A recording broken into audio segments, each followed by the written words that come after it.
안녕하세요. 이번 시간에는 무지몽매함을 깨우쳐서 나라를 사랑하자는 애국개몽운동에 대해 배워보도록 하겠습니다. 이번 시간에는 목차 없이 애국개몽운동의 배경 그리고 일련의 단체들을 중심으로 수업을 진행해 보도록 하겠습니다.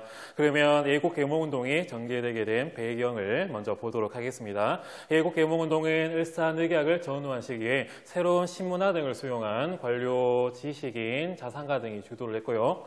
무력을 통해 우리의 국권을 회복하자는 의병운동과는 달리 민중계몽, 근대교육, 산업진흥, 언론활동 등 우리의 정치, 사회, 경제, 교육 등의 실력 양성으로 국권을 회복하자는 목적을 가지고 활동을 전개하게 됩니다. 그러면 주요 애국계몽운동 단체들의 활동을 보도록 하겠습니다. 먼저 볼 단체는 1904년에 조직이 된 우리나라의 보안을 위한 보안회입니다.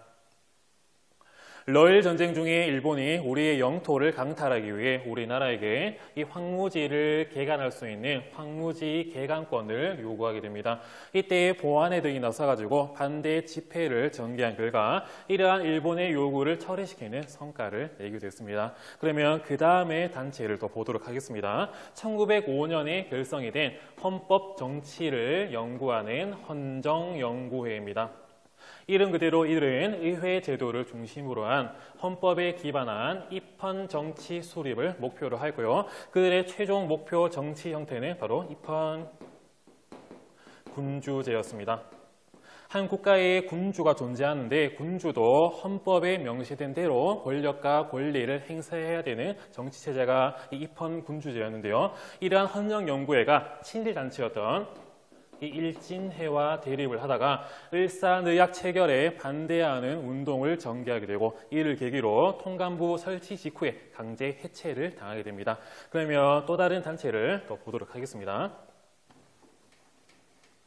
자, 그 다음에 볼 단체는 1906년에 조직이 된 우리 대한제국은 스스로 강해져야 된다는 대한자강회입니다.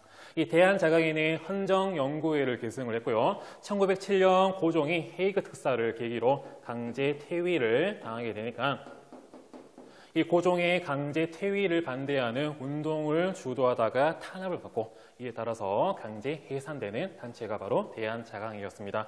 자, 그러면 마지막 대표적인 애국계몽운동 단체를 보도록 하겠습니다. 우리 대한제국의 민들이 모두 새로워져야 된다는 신민회가 1907년에 조직이 되게 됩니다. 이 신민회의 결성은 안창호 그리고 대한매일신보 등을 창립했던 양기타 그리고 노블리스 오블리주를 실천한 이회영 그리고 신채호, 이승훈 등이 주도를 해서 이 단체를 결성을 했고요. 이들은 비밀 결사의 형태로 조직이 되게 됩니다. 왜냐하면 일제의 탄압을 피하기 위해서 그리고 또 그 다음에 알아볼 목표에서 이들이 바로 이 공화정을 추구했기 때문이다 라고 할 수 있거든요. 당시에 고종, 순종이 살아있었는데 이 공화정은 왕의 존재를 인정하지 않고 국민들이 선출한 대표들로 국가를 운영하는 정치체제였는데요. 상당히 좀 위험한 당시에는 정치 형태였습니다. 이에 따라서 일본의 탄압을 피하고 그리고 이러한 보수 세력들의 탄압을 피하기 위해서 비밀 결사 형태로 조직이 되어 공화정의 바탕을 둔 근대 국민국가 건설을 목표로 했습니다. 그럼 이러한 신민회의 주요 활동들을 보도록 하겠습니다. 이들은 민족의 교육을 위해 다양한 학교들을 설립을 한데요. 먼저 여기 이승훈 등이 정주에서 설립을 한 오산학교 그리고 도산 안창호가 평양 등에서 설립을 한 대성학교를 통해 신민회가 우리 민족의 교육을 실천해 나갔고요. 그 다음에는 민족 산업을 육성하게 됩니다. 태극서관이라고 하는 서점, 이 서점에서 책을 팔기도 하고 책을 출판하게 되는데요. 여기서 번 자금으로 이러한 신민회의 운영이 되기도 했고요. 여기서 신민회 비밀 집회가 열리기도 했습니다. 자, 그 다음에는 도자기 회사를 할 수 있는 이 자기 회사가 평양 등에 설립이 돼서 이러한 신민회 회사로 운영이 되기도 했습니다. 그리고 신민회는 그 이전 애국계몽운동 단체와는 다른 또 다른 행태를 보이게 되거든요. 거의 대부분의 애국 계몽운동단체는 의병운동을 비판합니다. 젊은 피들이 쓸데없이 목숨을 잃는다고 하면서 쓸데없이 왜 그런 전쟁에 나가는가, 실력을 키워야 된다, 이런 비판과 비난을 썼는데요. 그런데 신민회는 실력을 키운 다음에 우리의 힘을 되찾기 위해 무장투쟁까지 준비를 하게 됩니다. 이들은 국외의 독립운동기지 건설을 추구했는데요. 나중에 배울 거지만 서간도 이 삼원보에 무관들을 기르는 이 신흥 강습소를 이혜영, 이시영 이런 형제들이 1911년에 설립을 했고요. 이 신흥 강습소는 나중에 1919년 신흥 무관학교로 발전을 하게 됩니다. 이러한 신민회가 결국 1911년에 해체되게 되는데 그 계기가 된 사건이 바로 백오인 사건입니다.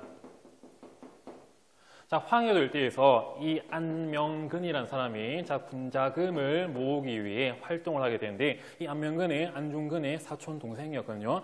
그러다가 안명근이 일제에게 붙잡히게 됩니다.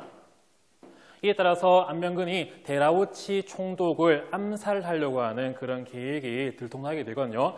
이를 빌미로 삼아가지고 주요 애국 단체와 애국자들을 잡아들이게 되는데 여기서 신민회 회원이 600명이 잡히게 되고 1심에서 105명이 유죄 판결을 받게 됨에 따라 이 사건을 백오인 사건이라고, 이 백오인 사건을 통해 신민회의 조직이 드러나게 됩니다. 어쨌든 이 백오인 사건으로 신민회의 주요 지도부들이 체포된 결과 신민회의 조직이 와해되고 사실상 해체되게 되는 그런 과정을 맞이하게 됩니다.